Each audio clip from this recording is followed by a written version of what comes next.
L'ambassadeur Ali Touré, porte-parole principal du mouvement Côte d'Ivoire Vision, a publiquement félicité Pascal Affi-N'Guessan, président du Front populaire ivoirien, FPI, pour avoir pris l'initiative de rencontrer les autorités ivoiriennes pour poser clairement les problèmes de l'opposition.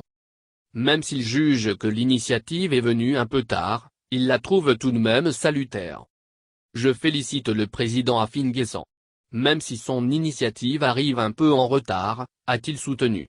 Avant de s'interroger, à quoi ça a servi à vilipender le président Affi pour ensuite l'encourager à aller voir les autorités?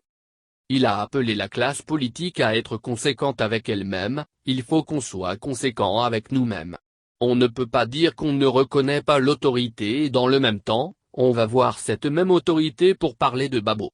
Quelle est cette logique de boycotter la commission électorale indépendante, et aller s'asseoir pour discuter du code électoral? Il a conclu en reconnaissant que le dialogue entre Affi et le pouvoir a permis de régler beaucoup de problèmes.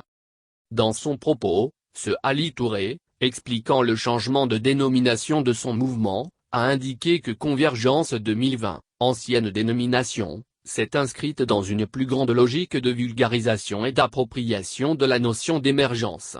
Il était donc question d'obtenir un consensus minimum autour de cette vision nationale dont la réalisation nécessite l'implication ou la participation de tous.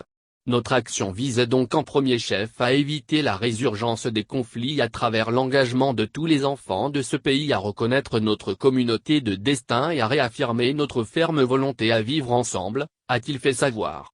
Aujourd'hui, selon l'orateur, Côte d'Ivoire Vision veut pleinement participer au débat.